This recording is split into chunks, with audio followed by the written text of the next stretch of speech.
You're by yourself. You don't have any followers, and your mother tells you that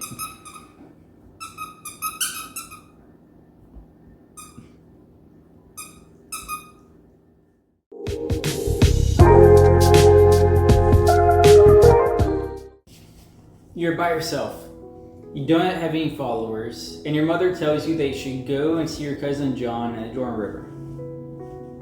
He has been baptizing people in the Jordan River, and people from all over the area have been going to see him. You go to the Jordan River to be baptized by John. Whenever John sees you, he lets everyone know that you are there. This is confusing to everyone else because John is a famous prophet. He's by far the most famous teacher for the past 400 years. He is a celebrity, and you are a new rabbi. You walk up to John and tell him that he needs to baptize you. This seems strange to John because he knows who you are. He knows you are a son of God. He has known that basically forever. To the point that whenever both of your mothers were pregnant, they were talking to each other and he was filled with the Holy Spirit. He has known who you are since before either of you were born. He knows that you don't have any sin that you need to confess. So instead of baptizing you, John tries to reason with you. I need to be baptized by you. And you come to me? Something's backwards here. I know I'm a pretty good guy, but you are literally perfect. But you simply reply, yeah, you heard me right. I need you to baptize me. Then John agrees with you. The two of you walk into the middle of the Jordan River. The symbolism of what you are doing is amazing. You, someone who has no sin, is walking into the middle of the Jordan River, making the same walk that countless sinners have made, and countless more will make because of you. So that you can be baptized as a sign that you are a new man, despite not needing to, just so you can walk in the shoes of those that you've come to save. John dunks you under the water, with the crowd watching. As you come up, John and the crowd watch as the Holy Spirit comes down like a dove and lands on you. And everyone hears the audible voice of God say, "This is my beloved Son, with whom I am well pleased." Now you can go and get your disciples, perform your miracles, and live a life that everyone would expect you to live. But as is common in life, things don't go how you expect. Instead, after you get out of the water and say goodbye to your cousin, you feel God leading you into the wilderness, into a place where you are all alone, into a place where you don't have any help, into a place where you can't make a difference, so that the devil can tempt you. Now, because God led you into the wilderness, and you didn't plan on it, you didn't bring anything with you. Looking back, most people would probably question your choice, and your most dedicated followers will try to replicate it. But you didn't bring any food with you into the wilderness.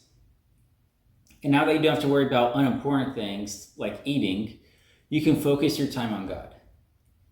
Day 1 wilderness, you walk around and put nothing but water into your mouth. Day 2 is more of the same. By day 3, most people would call you crazy, but you stay consistent. For 40 straight days and nights, you fast, eating nothing, focusing on God, and preparing for the devil. After 40 days of fasting, not even you can pretend not to be hungry, as this is whenever the Bible finally says that you are hungry. And now that you are hungry and weak is whenever the devil decides that it is time to test you. The devil comes to you and tells you, if you are a son of God, command these stones to become loaves of bread. This is your first real test. Other than not eating for 40 days and not sinning from hunger. You respond by telling him, "It is written, man shall not live by bread alone, but by every word that comes from the mouth of God." Then you and the devil head to the holy city. The devil takes you to the highest point of the temple and tells you, if you are a son of God, throw yourself down, for it is written, He will command His angels concerning you, and they will lift you up in their hands, so that you will not strike your foot against a stone. This is your chance to show everyone who you are in what is very well a very spectacular way. Just imagine the reaction of all the people. Just imagine if you saw someone jump off of a building that should be suicide, but instead of dying, they start flying.